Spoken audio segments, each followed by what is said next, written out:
اس کو مکمل طور پہ کھل کے سپورٹ کرنی چاہیے، کھل کر سپورٹ کرنی چاہیے افواج پاکستان کو، وہ میدان میں آئیں اور اس سارے کرائسس سے ملک کو نکالنے کے لیے حکومت، ملک کو کرائسس سے نہیں نکالنا، حکومت کو اس کرائسس سے نکالنے کے لیے حکومت کے ساتھ کھڑے ہو جائیں۔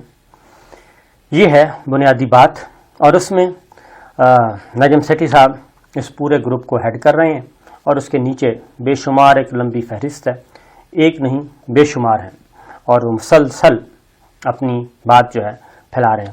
لیکن مسئلہ کیا ہے؟ مسئلہ یہ ہے کہ عوام جو ہے وہ بالکل ان کا دوسرا موڈ ہے، عوام کا دوسرا موڈ ہے، پوری قوم جو ہے وہ ایک دوسرے رخ پہ کھڑی ہے، اور یہ بار بار DGISPR افواج پاکستان کے ترجمان وہ کہتے ہیں ہمارا سیاست سے کوئی تعلق نہیں ہے، ہم نیوٹرل ہو چکے ہیں، ہمیں بار بار مت گھسیٹا جائے۔ اور اگر کوئی ایسا بندہ جو کہ انہی کی لائک مائنڈڈ تھا وہ کوئی بات کرتا ہے تو اس کے لیے تو وہ کہتے ہیں کہ جناب ہر FIA بھی حرکت میں آ جاتا ہے، پیمرا بھی حرکت میں آ جاتا ہے، سب کچھ ہو رہا ہے۔ لیکن پچھلے 2 ہفتوں سے کم از کم 1 ہفتے سے جب سے یہ لندن اجلاس ہوا ہے، لندن پلان ڈیفیکٹو ڈیجورے گورنمنٹ جب اکٹھی بیٹھی ہیں، تب سے لے کے اب تک باقاعدہ طور پہ ایک کمپین چلائی جا رہی ہے، اور کمپین میں شدید ترین حملے کیے جا رہے ہیں، لیکن سب کے سب خاموش ہیں اور ان کو کوئی چپ کرانے والا نہیں ہے۔ اور ایک بات، دوسری بات یہ ہے کہ جب یہ آپ کہتے ہیں کہ ان کو سپورٹ کیا جائے، افواج پاکستان آئیں، تو عوام اس کا بنیادی نقطہ کیا ہے؟ اس کا بنیادی نقطہ یہ نہیں ہے کہ ملک کو کرائسس سے نکالنا، نہیں، ایک تو یہ ہے کہ گورنمنٹ کے ساتھ کھڑے ہو جائیں اور گورنمنٹ کو ذرا موقع دیں۔ گورنمنٹ کی پریورٹیز کیا ہیں وہ میں پچھلی ویڈیو میں آپ کو بتا چکا ہوں، 6-7 پریورٹیز ہیں، ترجیحات ہیں، ان سے کے علاوہ کوئی نہیں ہے۔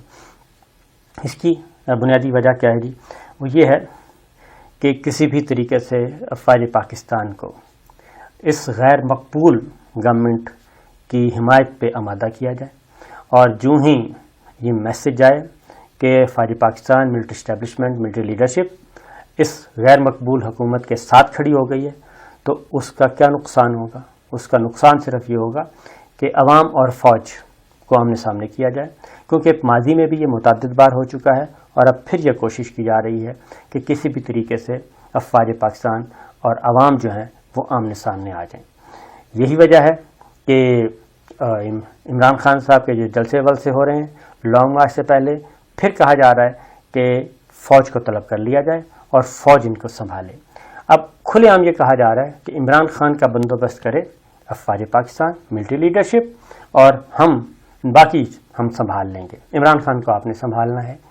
اب یہ چیزیں تسلسل کے ساتھ ہو رہی ہیں، اور یہ میسج کتنا بیڈ امپیکٹ ہو رہا ہے۔ جب فوج کہہ چکی ہے کہ ہم نے نہیں آنا، نیوٹرل ہو چکے ہیں، تو اس کا مطلب ہے وہ نیوٹرل ہو چکے ہیں، تو پھر آپ ان کو بار بار کیوں دھکیل رہے ہیں؟ پھر سلیکٹرز آپ کیا دوبارہ سلیکٹڈ اور سلیکٹرز کی گردان شروع کرنا چاہ رہے ہیں؟ امپورٹڈ کا ٹھپا لگ چکا ہے، وہ ہٹ نہیں سکتا۔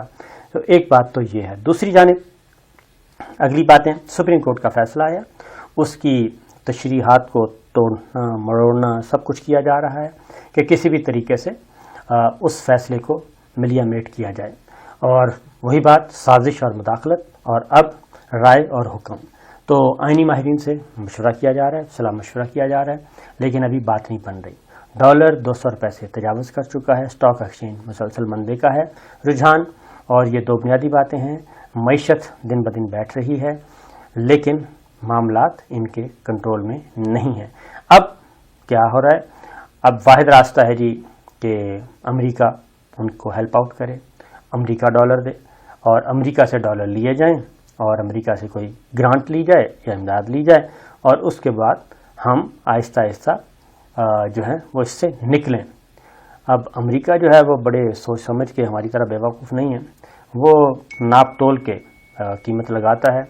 اب ان کو بھی پتہ چل گیا ہے امریکہ کو کہ جناب ان کی تو مقبولیت بھی نہیں ہے اور مستقبل بھی نہیں ہے، کیونکہ ایک جو خبر آپ کے ساتھ شیئر کروں کہ اس وقت جو امریکن تھنک ٹینکس ہیں اور یہاں سے جو رپورٹس جا رہی ہیں ایمبیسیز سے، امریکہ ہو، برطانیہ ہو، انڈیا ہو، یورپی یونین ہو، یہاں سے جو جا رہی ہیں رپورٹس امریکہ میں، اور آپ کو پتہ ہے کہ انٹیلیجنس کے جو آفیسرز ہوتے ہیں وہ بھی موجود ہوتے ہیں ہر ملک میں، دوسرے ملکوں کے انڈر کور بھی کام کر رہے ہوتے ہیں، ویسے بھی کام کر رہے ہوتے ہیں. تو جو رپورٹس جا رہی ہیں اس کے تازہ ترین جو وائز گئی ہیں اس کے مطابق عمران خان صاحب جو ہیں وہ واضح اکثریت کے ساتھ جیت رہے ہیں اگر الیکشن ہوتا ہے. ان حالات میں اگر الیکشن ہوتا ہے تو عمران خان صاحب 2/3 میجورٹی نہ صحیح لیکن 2/3 کے قریب تک بھی لے جا سکتے ہیں. یہ ایک تازہ ترین جو ہیں مراسلے وہ گئے ہیں، اور جو بائیڈن انتظامیہ کو بھی گئے ہیں، اور اس میں جو ان ملکوں کی انٹیلیجنس ادارے ہیں، تھنک ٹینکس ہیں، سروے ہیں، ان بنیادوں پہ یہ سب کچھ کیا گیا ہے.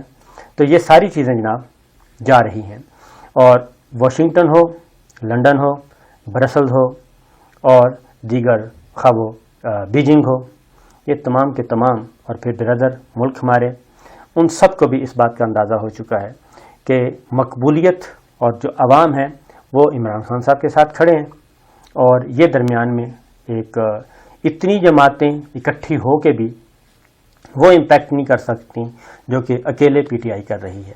یہ بڑا کلیئر میسج چلا گیا ہے. اب ظاہر ہے ملکوں نے تو معاملات کرنے ہیں ان کے ساتھ، حکومتوں کے ساتھ جو کہ مقبول ہوتی ہیں یا جن کے رہنے کا ہو کہ یہ رہیں گی، یہ کنٹینیو کریں گی، پالیسیوں میں تسلسل رہے گا.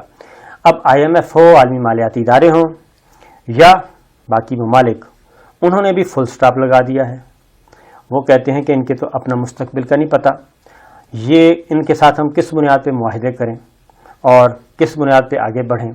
تو یہ ایک طرح کا ڈیڈ لاک پیدا ہو چکا ہے. ایک طرف فوج کو دھکیلا جا رہا ہے اور باہر کی دنیا کو یہ میسج دیا جا رہا ہے، کہ جناب یہ اسٹیبلشمنٹ ہمارے ساتھ نہیں ہے، تو ذرا آپ بھی تھوڑا سا پش کریں اور ان کو کہیں کہ یہ ہمارے ساتھ. خود نہیں بول رہے، خود صرف رانا ثناء اللہ صاحب بولے ہیں یا 1-2 بندے اور بولے ہیں، خود شہباز شریف صاحب نہیں بولے، زرداری صاحب نہیں بولے، مریم صفدر صاحبہ نہیں بولی، نواز شریف صاحب نہیں بولے، مولانا فضل الرحمان صاحب نہیں بولے.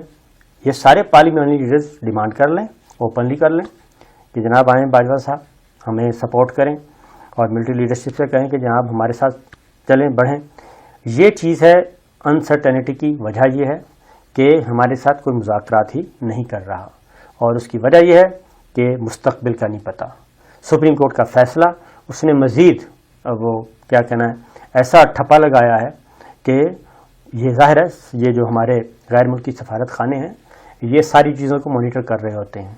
تو یہ بھی سپریم کورٹ کے فیصلے کے بعد بھی پنجاب حکومت کا بھی دھڑن تختہ وہ آج ہوتا ہے کل ہوتا ہے، کیا بچاتے ہیں. اس لیے یہ کہہ رہے ہیں آپ کہ کسی بھی طریقے سے جناب ہمیں کوئی نہ کوئی الیکشن کی طرف ہم جاتے ہیں تو ہم ادھر مار پڑتی ہے. تو لہٰذا اسی سیٹ اپ کو چلایا جائے، ہر صورت میں وہ کیسے چلایا جائے، یہی مسئلہ ہے. تو یہ تھیں گزارشات اب تک کی. تو ذرا سوچئے